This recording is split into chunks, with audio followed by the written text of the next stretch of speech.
CJ McCollum had 36 in his second game as a Pelican. How did he do it? We'll break it down. Plus, do the Pelicans need to make some changes to the starting lineup and the rotation? Let's talk about it all in today's episode of Locked On Pelicans. Let's go.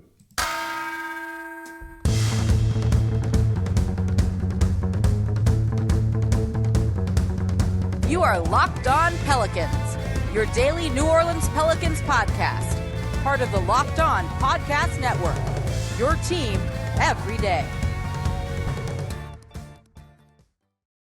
Welcome to another edition of Locked On Pelicans, the daily podcast covering your favorite team, the New Orleans Pelicans and NBA, part of the Locked On Podcast Network, your team every day, available wherever you get your podcasts and available on YouTube. And thank you for making Locked On Pelicans your first listen every day. We're free and available 5 days a week, wherever you get your podcasts, of course, and no paywall or anything like that. I'm your host, Pelicans Insider, credential member of the media, Jake Madison, at NolaJake on Twitter. Here with y'all on this Monday, kicking off a week's worth of shows. We got a couple of games coming up too for the Pelicans. 3 games. In fact, they need to start winning these if they want to not lose some ground in the Western Conference play-in tournament race, because the loss to the Spurs over the weekend on Saturday, 124-114, was a big kind of like shot across the bow there, big punch to the face to the Pels, who really needed to get that one because the Spurs aren't trying to go anywhere at all. And today's episode, by the way, of Locked On Pelicans brought to you by BetOnline. BetOnline has you covered this season with more props, odds, and lines than ever before. BetOnline, where the game starts. So let's get into that game. The 124-114 loss to the San Antonio Spurs. Spurs active on the trade deadline a little bit, kind of doing things that they don't normally do. And their big move was actually trading away a guy in Derek White, who's looked good for the Boston Celtics. A move that on the surface at first kind of had me being like, huh? Are they kind of tanking? Are they just kind of planning more for the future? And I think the answer to that to a degree is yes, but I think they also wanted to try and free up minutes for some of their young guys. They wanted Devin Vassell to get more minutes in there. He started at guard in this game, scored 14 points. They drafted Josh Primo in the lottery very high. He scored 9 points in this one, but I think they wanted to free up some guard minutes for both those guys to go out and be able to play and really try and start kind of planning for the future. And of course, when you have a guy like DeJounte Murray, who can go out and put up 31 points, 7 rebounds, 12 assists, and he was the all-star replacement for Draymond Green, they're good. This is a team that's not going to go anywhere. So now the Pelicans are fighting with the Kings and the Spurs, having just lost to the Spurs for that 10th spot in the Western Conference. But you saw some bright spots for New Orleans in this one, particularly CJ McCollum. After a subpar debut, just 15 points, right? 36 from the new Pelicans guard. 15 of 24 shooting, 3 of 7 from deep. Perfect from the free throw line. 11 rebounds. Some of those were in garbage time, kind of late in the game, but 5 assists for the Pelicans guard. That was a big thing. But what hurt him here, what hurt the team, 6 turnovers. The team finished with 15 on the night compared to the Spurs, who had just 5. So look, they're still trying to figure a couple of things out. You know, the beginning of this game was a lot of give and go between Brandon Ingram and CJ McCollum, kind of like your turn, my turn. I think they looked like they were basically trading possessions or trying to. And that's not a way to kind of get in a groove and run a very cohesive, coherent offense. That's just 2 guys kind of playing isolation one-on-one, and that's not what's going to do well for New Orleans. But they can score. And they did. Brandon Ingram finished 22 on the night. And CJ McCollum, again, 36 points in just his second game. He did this from all 3 levels. From 3, we mentioned 3 of 7. He was killer in the mid-range too. And also living at the rim in this one. He was aggressive, trying to run the offense and orchestrate the offense. And again, he's not a point guard. He can maybe be a combo guard at times, but the 5 assists are no joke. He had 5 in his first game against the Miami Heat too. He's capable of doing this. So you've got to give him a little bit of time to kind of figure things out for them all to get on the same page. And look, you know, they've been playing at home. They're going to have a number of practices. He's here with the team. That's a good thing. You don't have travel days. That's a big, important part of this, that maybe he can get some more reps and practices in, and maybe they can kind of go through all this growing pain stuff sooner rather than later. But again, you have a guard that can score in 3 levels. They haven't had really any sorts of play like that from the guard position all year long. From 3, killer in the mid-range, and being willing to be aggressive and get downhill and score at the hoop. He did all of that. Nikhil's never done that. Devonte Graham, and we'll talk about him in the third segment and the second segment, took 6 shots, Didn't make a single one of them. He doesn't have a mid-range game, right? He doesn't get to the rim. He finishes around 40%, sub 40% at the rim in his career from 2. Those are bad numbers, right? So you have a dynamic guard who can score and get his own shot off. When they start getting on the same page, maybe, and this teases to the next segment here, figure out the rotation, they're going to be okay, and they'll start winning some games. But look, these games coming up are tough at home. Toronto on Monday, then you get the Memphis Grizzlies on Tuesday, and then Dallas on Thursday. Those aren't going to be easy games. They could be looking at 0-3 in this 6-game homestand where they're supposed to make up ground, actually has them falling back. But this was somewhat to be expected. You're bringing in a new high-usage player. You've got to integrate him. But seeing that he can get to the rim, seeing that he has the mid-range in his bag, again, he's going to fit seamlessly next to Brandon Ingram. Whenever, and I don't expect it to be this season, Zion Williamson comes back, we will see them work well together too. That mid-range is important. You need something like that. It's like body blows to the defense. It pulls guys out just a little bit. You're going to guard CJ McCollum when he gets into the middle, when he steps inside the three-point line, because he can shoot that and he can make it. And they probably think that given he's a guard, they have a better chance of blocking it. It's not like Brandon Ingram where you're not even going to be able to contest that. So CJ McCollum really added a level to this offense that they didn't have before. But that's not why, he's not the reason why they lost this game, right? They're still struggling to shoot threes. The Pelicans did shoot a little bit better in this one, 34%, but there were stretches where they were just clanking things. Devonte Graham going 0 for 4 from 3 certainly isn't going to get it done. They defensively really struggled in this one. Lineup changes might be able to fix that, again, next segment. And then they got no bench production, really, too. There was just no one who made an impact coming off of the bench. Jackson Hayes, quiet, just 4 points on the night and 1 rebound, because you can't really run him out there so much at the power forward spot where it's really worked for him. So, all of that said, is it time to make some changes to the starting lineup just 2 games into the CJ McCollum era, I guess you would call it, for the New Orleans Pelicans? Let's talk about that coming up here next in today's episode of Locked On Pelicans. But before we get to that, though, today's episode of Locked On Pelicans is brought to you by Built Bar. It's that time of year that I usually give up on all of my New Year's resolutions, but not this year. I'm sticking to my resolution to eat right thanks to Built Bar. It almost feels like it's not really a resolution because I enjoy eating one of these things all the time. Built Bar is the best tasting protein bar out there. They're delicious. They taste like a candy bar. So when you have sugar cravings, things like that, go to a Built Bar. It's good for you. And have you tried the Puff Bars? Because if you haven't, you're missing out on one of the best tasting Built Bars out there. Puffs are the first ever protein infused marshmallow.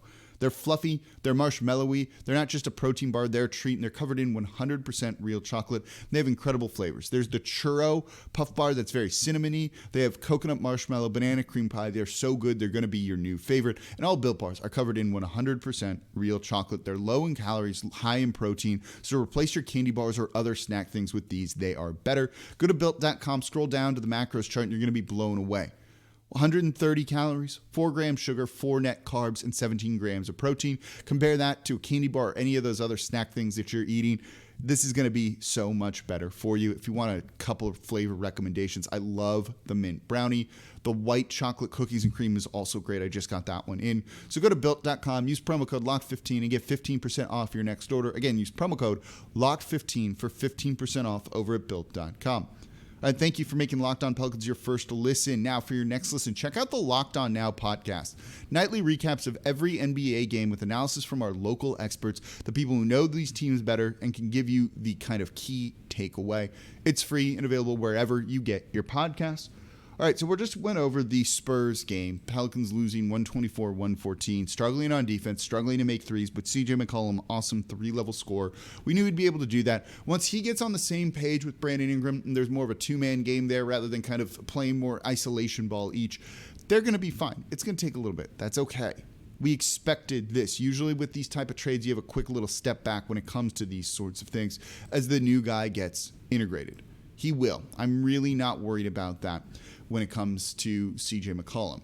I am worried, though, about some of the other stuff with the team, right?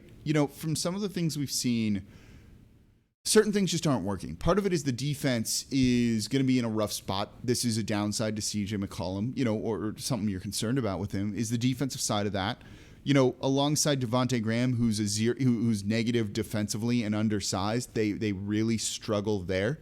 and we've seen that kind of all year long. Maybe it's time to make a change and maybe inject a little bit more length into the lineup or just more versatility or something.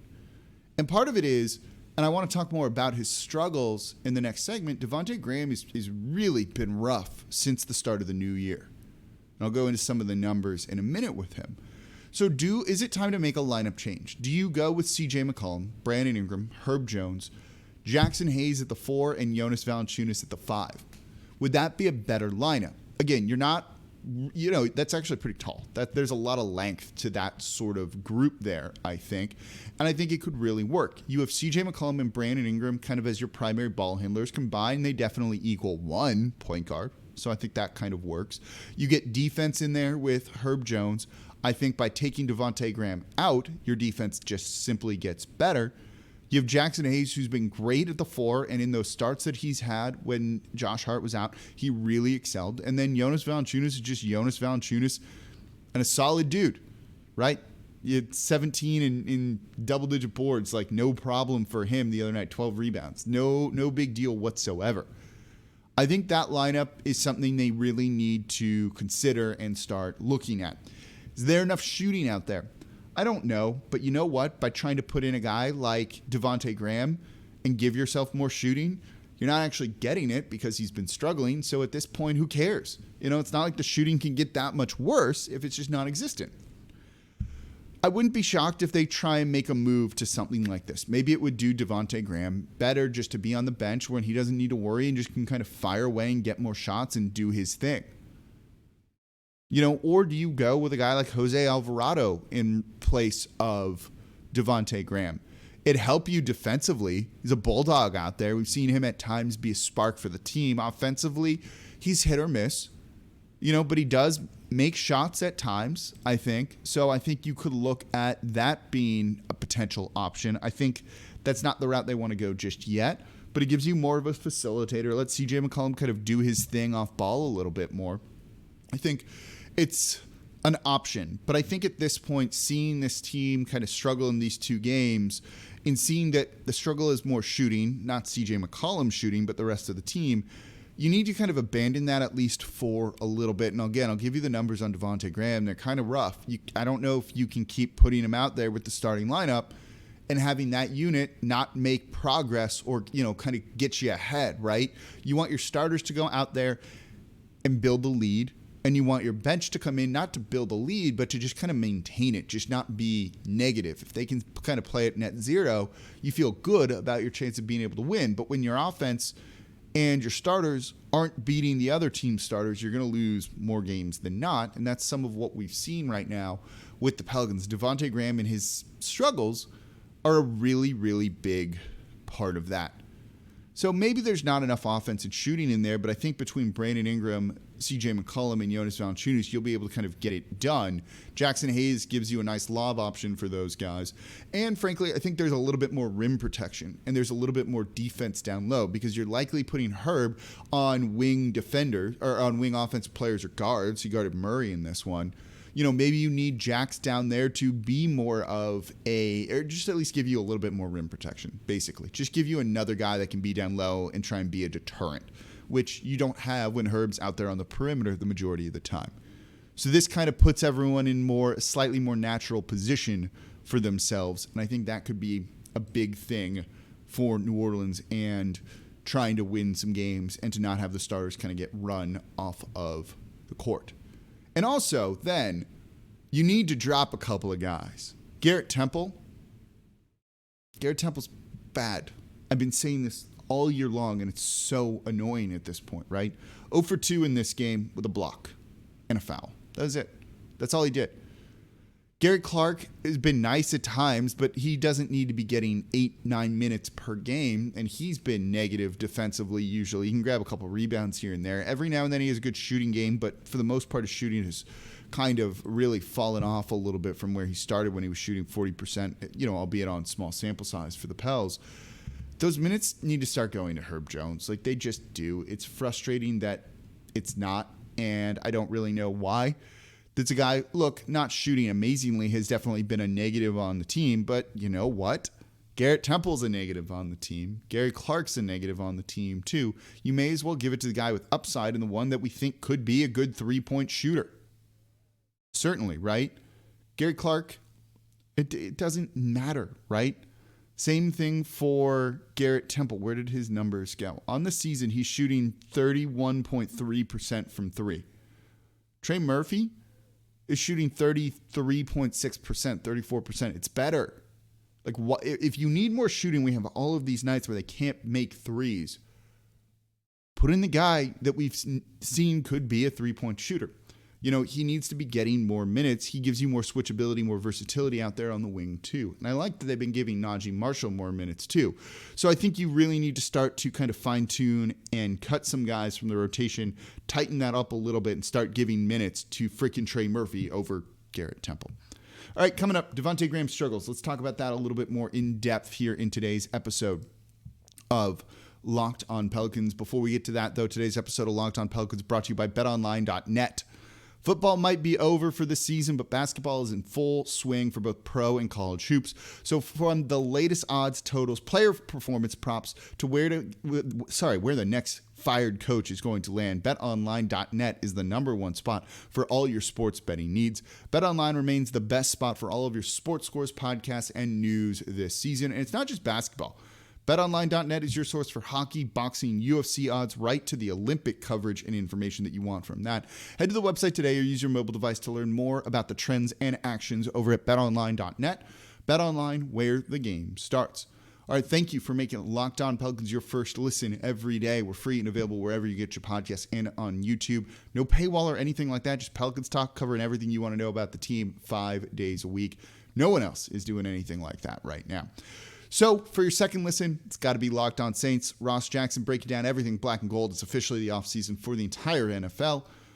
What are the Saints going to do at QB? They've got their head coach, but this is a pivotal offseason to try and figure it out because that defense is good.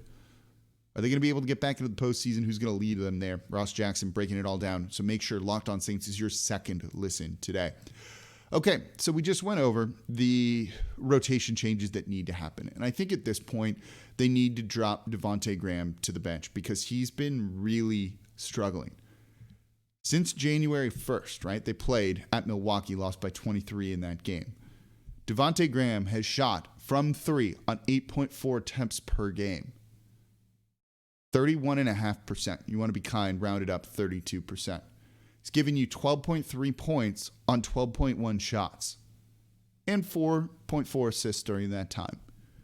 Those numbers aren't good, though. Those scoring numbers are really rough, right? That kind of inefficiency. He went 0 for 6 in this game against the San Antonio Spurs and didn't take a shot in the second half. What's he doing out there if he's not making threes? What's he doing that's good if he's not making threes? I'll wait. Because the answer is not really anything. And if he's not even going to take a shot, you may as well put someone else out there that can be a threat offensively to do something. Maybe it's Jose Alvarado. Maybe it's Jackson Hayes at the forward that gives you another added dimension that's just a little bit different. If your shooting's going to be bad, don't keep shooting the ball and having empty possessions and breaking shot after shot after shot. This is part of the reason why they brought CJ McCollum in to give you more of a credible three-point threat. But Devonte Graham's not playing well and hasn't for a while. This is a 20-game stretch where he's shooting 31.5%. I think it's probably time to put him on the bench and maybe let him be that scorer off of there to go out and get some points because we just said the bench didn't give you anything in the Spurs game. Maybe he's the one that can kind of do it, and it gives you a different dimension offensively when it comes to the starters. I think that's an important thing that they really need to start looking at. His aim on his three-point shot, it's very off. I can't really describe why he's missing, but he just straight up is. And you can see it just slightly, I think, on his shot too, that there's a slight hitch. If you watch it, if you catch it, and it's easier to see in person than it is on whoever's carrying the games. And if you see it, you'll notice it. It's really slight, and it's like he just releases the ball slightly too late. And I think he's, in a sense, breaking some shots because of that. And maybe if that gets fixed, the shooting will come around. But it looks like there's something there. I don't know what it is, but it's a bad mechanic And you can kind of tell when he doesn't have it, the shot goes in. You can almost see it every time. He should be a good shooter. In theory, he's a good shooter. The problem is something seems a little bit wrong right now, but that's a long stretch, 20 games, to be shooting under, league average. They need him to be more than that. He doesn't give you much else from that. So maybe it is time to put him on the bench, and I think it is, and do something else. And it helps you defensively too, because he's been rough in that area. So I think it's time to probably put Jackson Hayes in there as a starter. I don't think I would go with Jose Alvarado and let a guy like Devonte Graham come off the bench and just fire away, and you're not worried about him taking shots away because he's missing shots from a guy like Brandon Ingram or CJ McCollum. So let me know in the YouTube comments down below, do you think he should be moved to the bench? Who do you think should start in his place? Is it Jose Alvarado? Is it a guy like Jackson Hayes? Could it be Trey Murphy? Though I don't think that's a good idea just yet. But they need to do something to try and get things a little bit right over these next 3 games to wrap up their homestand. All right, that's going to do it for this episode of Locked On Pelicans. Enjoyed the game tonight. Thank you all very much for listening. As always, I'm your host, Jake Madison, at NOLA Jake on Twitter, and I'll be back with you all tomorrow.